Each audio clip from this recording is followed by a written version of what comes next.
All right, welcome back. Welcome back. So, Trump declares national emergency on immigration day one. So, as you can probably tell on our screen, we have all type of flying things because we're still celebrating the inauguration of the 47th president, the 47th president of America, who happens to be the same guy who was the 45th president of America, particularly United States of America, and happens also to be the greatest comeback in the history of politics in America. There's a small report here. I'll just read maybe a little bit of it on BBC. Even BBC is paying attention, right?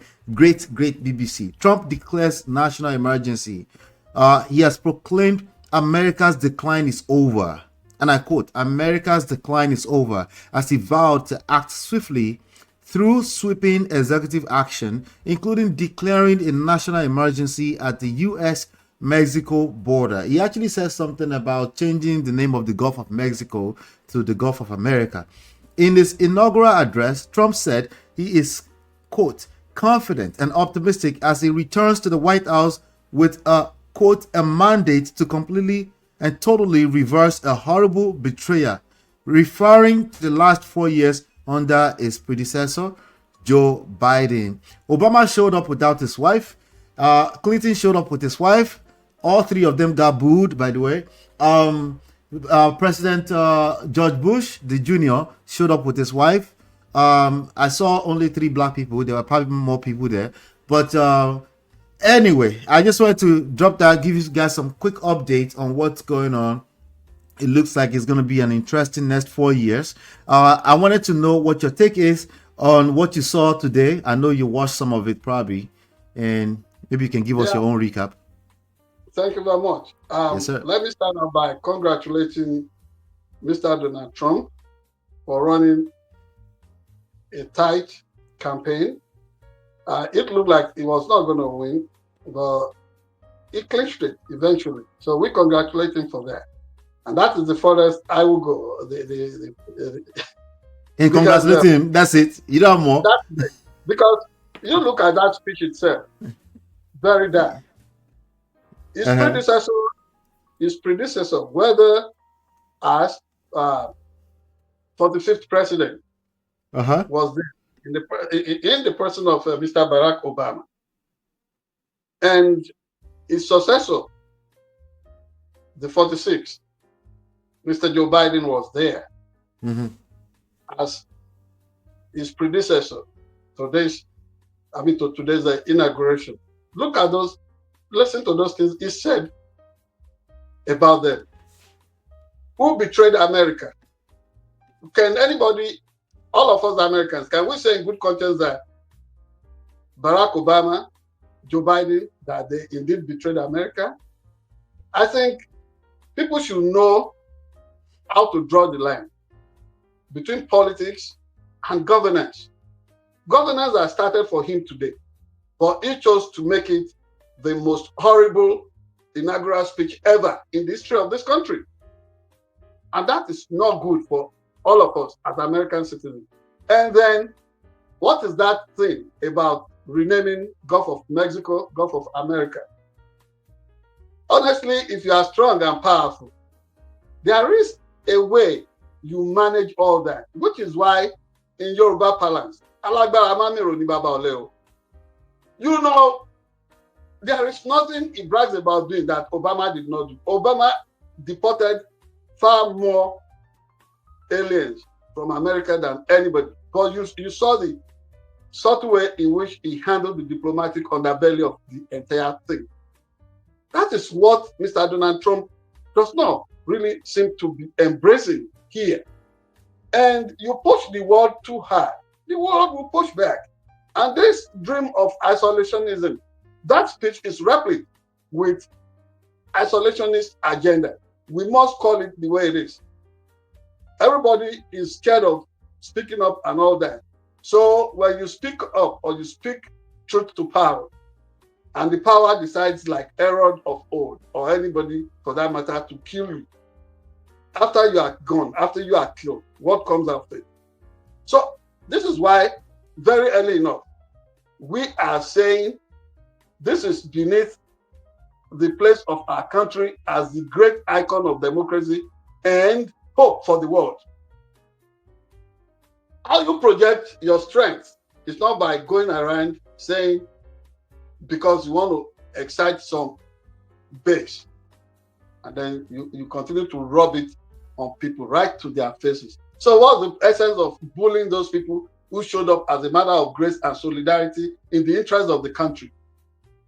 This is why I said somebody must learn to draw the line between partisan rhetorics, jingoism, and that which drives home the point for good governance, offering protection to everybody.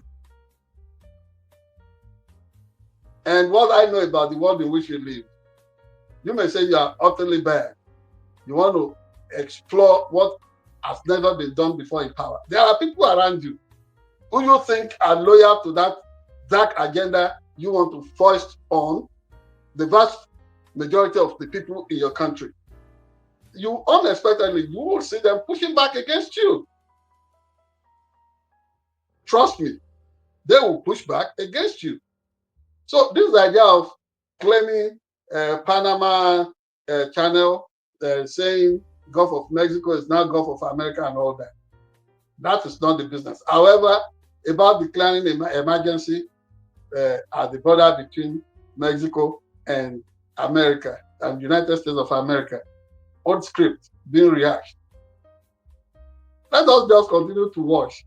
You know, a Nigerian statesman coined the phrase, "Sit down, look." Let's sit down, let's sit down and watch events unfold. Let's see the whole melodrama about politics in this country. But this is one rare moment that America has got to tell the world that it can always reinvent itself. And you know the way the world will be watching. You see a bully in town who wants to say that he has all the strength. I can claim Greenland. I can claim this. What you and I should be talking about really on this occasion is what is in this for Africa, Nigeria, and what have you. This is one moment where Africans and Africa, the leaders in Africa would have to look inwards and see the solidarity they can really spring among themselves and make sure that they are not looking in the wrong hills for that kind of help that ought to come from God. Same way for ordinary citizens like us in the United States of America. I have no fear that all will be well. All will be well. Really, I think if you interpret his body language, only criminals who are illegal aliens have got something to fear. You are here following the right path to citizenship. You've got nothing to fear. You've got nothing to fear. And I think at his age, he is looking for how to really do something that will not allow the world to forget him after office and when he must ultimately have gone to be his creator when he's old. We have not that wish for him. All we want for him is the very best while serving his time. So before I move on to the next story, what do you think about his he immediately declared there are only two genders as far as United States of America is concerned? Yeah, and I cannot go there. You know why? In this country, you put your mouth in their affair. You never know where they stand. And we have tried it on this show, not on this the issue of discussions about sexual orientation or what have you. You and I, as people that we don't have any conflict about the gender stuff in the world. I know where I come from, man and woman would always approach the grace of mercy, the altar or wherever, and get joined together. But this thing they are parading as if it's new. They want to use it to draw you and I into their own argument. It's their own argument. Go and look at the people behind some of the iconic paintings and drawings and sculptures you see in cathedrals, in what's it called? The Basilica in Rome and what have you. Many of them were homosexuals. Yet their what's it called? Their creative works are venerated as if these things were revealed by God Himself. That is why I tell you, when these people want to begin to set agenda for the world, they know where to go. But when they are together in their bedrooms, in their parlors, and drinking pops, these things do not divide them. You can join. That's a good point. Yeah, it doesn't divide them, but they will push it down your throat. But they will push it towards us, and then we begin to tear each other apart. Mine is. That's a good point. You're not coming with anything after my behind, and I won't ever do that to anybody. So how do I begin to embrace or own a debate that is never their own fight or my community? Let them day. Let them day. That is it. You put your mouth now. I've told you of a situation in which some of my colleagues and I were invited for IMF World Bank meetings in Washington, D.C. And then the name of this guy is Lehman with CNN, because I approached him to shake hands with him to greet him. He said, Anderson Cooper? Yeah, he said, with the debate going on in Nigeria, this thing that they are saying they will put gay and lesbians in. So it made it personal. It made it personal. Yes, if I had greeted you, would you have greeted me? I said, what has that got to do with the fraternity of the pen profession? I'm just greeting you. And then until some of our colleagues started approaching, and then they inquired to know what was going on. I said, well, I don't know what he's talking about. It's not my thing. When I saw Anderson Cooper 360, when I saw him in Ghana when we went there to report on the visit, the maiden visit of President Barack Obama. I think that would be 2009. Then I was working with PointBlankNews.com as the managing editor.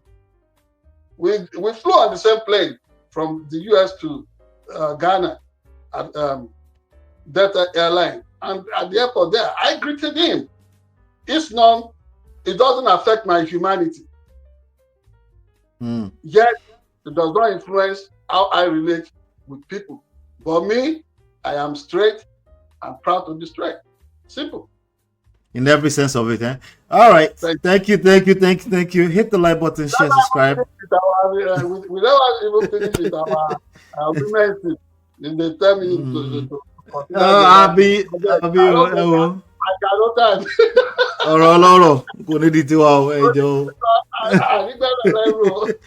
right. Hit the like button. Sorry. Hit the like button, share, subscribe, turn up your notifications. We have some other trendy stories. We'll be right back.